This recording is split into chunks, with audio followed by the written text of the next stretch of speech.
Charan! Hello, good morning everyone! Happy Saturday po sa inyong lahat, lalong-lalo na sa mga Irenatics, Team Charan at Charanatics. So ayan, ito po yung ating Saturday outfit, kararating lang namin. Ayan, galing kami sa nagpa-check up si Brandy, siya yung yearly booster na tinatawag niya.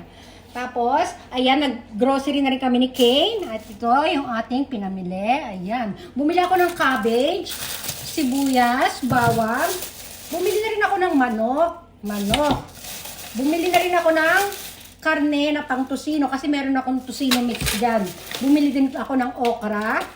Ayan. Bumili ako ng pangsahaw dito sa cabbage. Magigisa ako ng repolyo kasi baboy, manipis. Tapos bumili din ako ng isda na parang daing. Favorite namin ito ni Mama. Tsaka another isda para pamprito namin mamaya. O, yun lang po ating pinamili. So, ito, medyo pa tayo. Kailangan ko muna uminom ng mainit na tubig. Egg. Ayan. Okay, anak, niluluto ako ng egg mo. Ito, nagpakulo lang ulit ako ng hot water kasi hindi pa dumarating yung delivery ng water namin sa water dispenser. O, yun lang muna tayo. O, diba? Kape. Hindi pala tubig na mainit lang. Ayan lamang po ang ingredients ng aking lulutuin, guys. Magigisa lang ako ng repolyo, haluan ko ng manipis na karne, bawang, sibuyas, green bell pepper at carrots. Tapos ito meron na naman ako special secret recipe pala. Ayan. Ano po yan? Basta secret nga eh. Tapos ito mamaya magpiprito ako ng isda. Partner. Ayan. Unahin ko po muna magprito ng habang naghiwa ako ng mga ingredients. Magpiprito na tayo ng isda. Brandy, ito Brandy.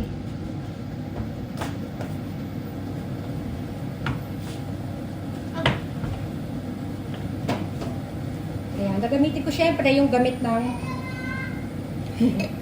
pag gumagamit po ako ng gamit ng mantika ay mga hanggang dalawang gamit lang po ginagamit ko. Tapos tinatapon na natin. Kasi hindi rin daw po maganda kasi yung gamit na mantika, hindi rin daw po maganda ito sa ating health.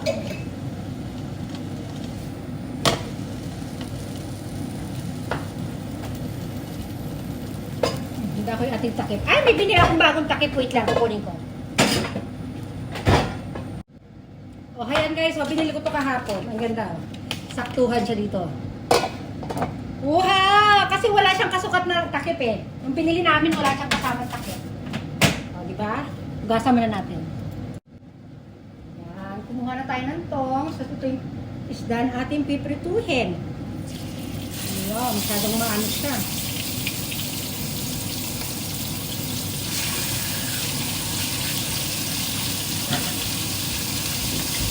Kapanuin natin. O, yan yung itsura nating isda. Oh, ayan po itsura niya nung nabaliktad ko na. Tapos mamaya babaliktad ulit natin siya at babaliktad rin ulit. Pabali-baliktad lang. Oh, ayan na po yung naprito kong isda. Luto na siya. Then ang gagawin ko naman ito, yung kawali ay ating lalagyan ng kitchen paper. Yan, para pag itatapon ko, absorb nung kitchen paper yung ating gamit na mantika para hindi siya mahirap linisan, guys. Ayan. Antayin lang natin siya mag-absorb. Tapos ito po, nahiwa ko na rin lahat ng aking mga ingredients. Carrots, sibuyas, bawang, green bell pepper. Tsaka hiniwa ko rin po ng maliliit yung maninipis na karne. O, magagamit din tayong salt and pepper. May soy sauce at oyster sauce. Okay? Ayan. Ganito po ginagawa ko. Ayan. O, pinapa-absorb ko yung gamit na mantika. Ayan. Tapos tatambay ko lang siya dito.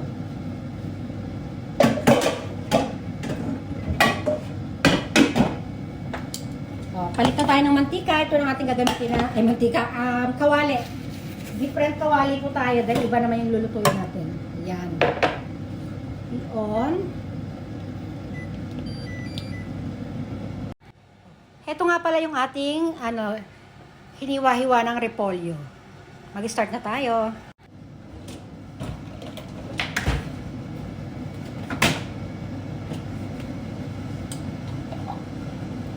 Mantika, konti lang po.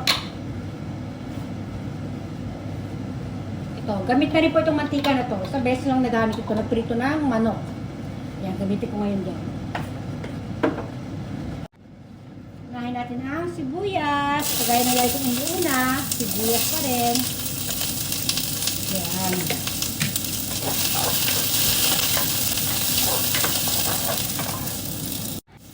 So, sunod na po natin yung bawang.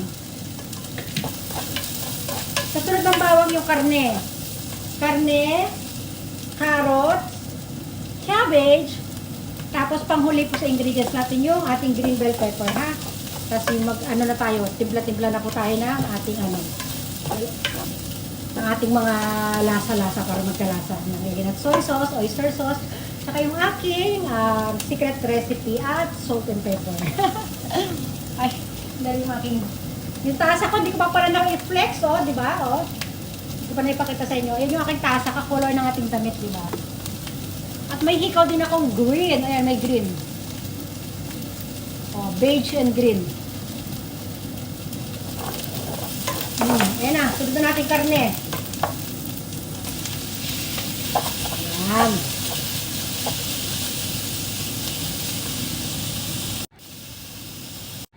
Lalagyan ko na po ng salt and pepper tong karne para yung karne ay may lasa. Kasi minsan pag may luto na huli nyo na nilalagyan salt and pepper, may lasa yung sarsa pero pagdating sa karne walang lasa. Ito. Ayan, isunod ko na yung carrot.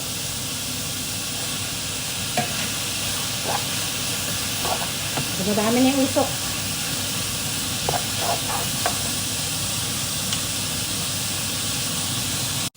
Tingnan nyo guys, itsura ng aking kawali na ginamit kanina. Ayan, absorb na lahat ng oil. Oh. Oh, madali siyang hugasan, hindi siya yung sobrang mamansika, di ba? Ayan. Ganyan po ang aking technique.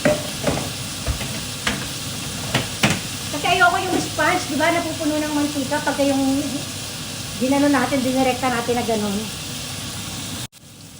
Ayan. Lalagay ko na rin po yung ating cabbage.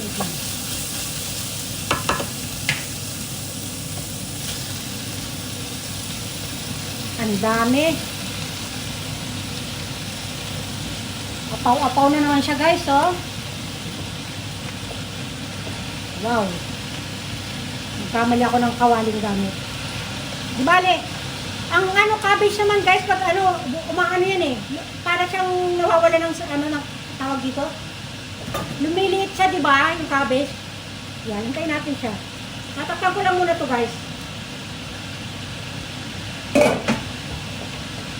Para mas lalo siyang lumiit. Yan. Yun na yan, bababa yan guys.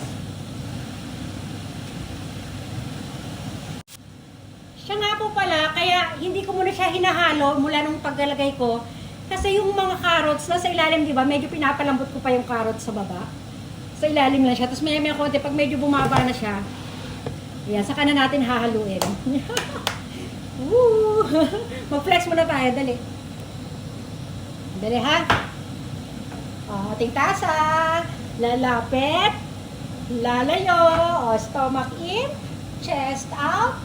Breath out. I-push ang bewang. I-pull ang balakang. Flex. Flex. Flex. Flex. O, diba? Sakto lang, o. O. Ayan. Medyo umanon siya, diba? Lumiit na yung cabbage. Ayan na. Kasi lumabas na yung katas ng cabbage, eh. O, diba? Hahaluin na natin. O, diba? May natutunan. O. Wow, ayan, o. O, lumalabas yung tubig ng cabbage, guys, oh. Kasi may sariling tubig yung cabbage, diba? Wow, oh. Ilalagay na rin natin yung green bell pepper. Ayan.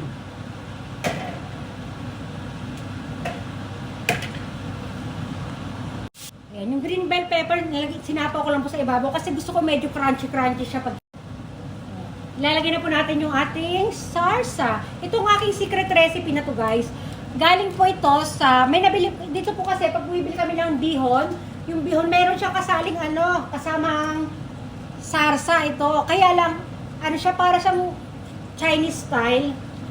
Ayoko siya, gusto ko pag gagawa ko ng bihon, sarili ko pong sarsa. Ayoko may kasama sarsa. Pero, nangihinayang ako, hindi ko siya itinapon. Itinabi ko para sa ibang recipe natin. Kaya ito, nagamit ko na po siya.